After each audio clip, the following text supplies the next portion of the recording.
अब मैं सच कहता हूँ तो मेरी तो मानते नहीं, मुझे तो झूठा बताते हैं। तो परमात्मा को हम उसमें परमात्मा क्यों नहीं पहचान सके, क्यों नहीं मान सके? कारण ये रहा कि हम जितने भी अभी तक ज्ञान सुना था सभी ने, और ऋषि महर्षि और महंतों और गुरुओं ने ये बताया था कि परमात्मा निराकार है, वो साकार में कभी नहीं आता।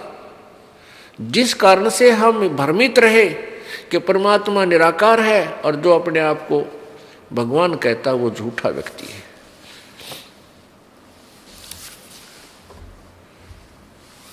पुण्यात्मा, हमने अभी तक जो ज्ञान सुना हो बिल्कुल विपरीत सुना हुआ है, कोरा अज्ञान सुन रखा है। अब ये ज्ञान परमेश्वर ने स्वयं आकर बताया था 600 वर्ष पहले, उस समय जनता अशिक्षित थी। अब 1947 के बाद भारतवर्ष स्वतंत्र हुआ, उसके बाद यहाँ शिक्षा का एक जोर शोर से प्रचार हुआ। आज बालक से लेकर बूढ़े तक सभी शिक्षित हैं, और आज हम अपने सदग्रंथों को अच्छी तरह पहचान सुन सकते हैं और देख सकते हैं। उस समय जनता अशिक्षित थी, परमात्मा के इस अनमोल ज्ञान को हम स्वयं नहीं देख सके, जिस कारण से हम उन अज्ञानी संतों ऋषियों महंतों की बातों पर विश्वास करके अपने भगवान को पहचान नहीं सके। परमेश्वर कबीर जी कहते थे कि वेद मेरा भेद है, मैं ना वेदन के माही, और जौन वेद से मैं मिलूं ये वेद जानते नहीं। वेद, चारों वेद, ऋग्वेद, यजुर्वेद, सामवेद और अथर्ववेद, ये 4 वेद सुप्रसिद्ध हैं। लेकिन परमात्मा ने जो 5वां वेद अपने मुखारविंद से, अपने मुख कमल से उच्चारित किया है, वो 5वां वेद है, वो तत्व ज्ञान है।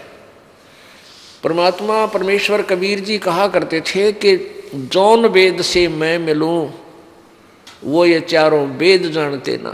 जिस वेद से, जिस ज्ञान से, जिस विधि से मेरी प्राप्ति होगी वो इन 4 वेदों में वर्णित नहीं है। पुण्यात्माओं, 4 वेद गवाही दे रहे हैं, 4 वेद गवाही दे रहे हैं कि उस पूर्ण परमेश्वर के ज्ञान को, उसके विषय में जानकारी को कोई तत्वदर्शी संत बताता है, उससे सुनो।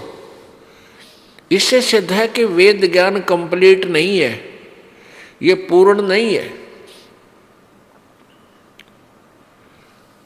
ऐसे ही पवित्र गीता जी अध्याय नंबर 4 के श्लोक नंबर 32 में कहा है कि जो ज्ञान मैंने अभी तक दिया है अर्जुन तेरे को, कि भी कोई तो देवताओं की पूजा करता है, गीता जी अध्याय नंबर 4 के श्लोक नंबर 25 से लेकर 31 तक, उसमें लिखा है कोई तो देवताओं की पूजा करता है, उसी को फाइनल मान रहा है, अंतिम पूजा सही पाप नाशक जानता है। कोई धार्मिक यज्ञ करता है, कहीं भंडारा कर दिया कि तो पशु पक्षियां को दाना डाल दिया, चारा डाल दिया, इसी को फाइनल पूजा मानकर खुश हो गया।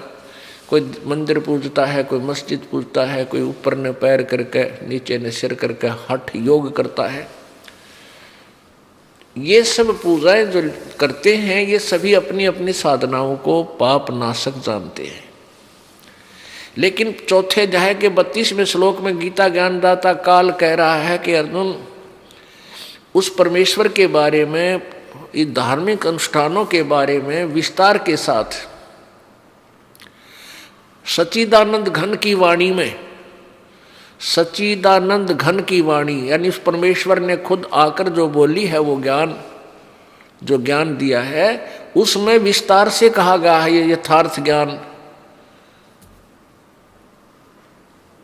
उसको फिर वो ज्ञान कहाँ मिलेगा, कौन बताएगा? गीता जी अध्याय नंबर 4 के श्लोक 34 में कहा है कि किसी तत्वदर्शी संतों के पास जाकर उस तत्व ज्ञान को सुन, और तत्वदर्शी संतों को दंडवत प्रणाम करने से, कपट छोड़कर यानी विनम्र भाव से सच्चे दिल से उनसे प्रार्थना करना, उस परमेश्वर के बारे में जानकारी प्राप्त करना कि अर्ज करना, फिर वो तत्वदर्शी संत तुझे वो परमेश्वर के बारे में ज्ञान सुनाएंगे, उनको सुन। प्रेम प्रभु का बरस रहा है, पीले अमृत प्यास।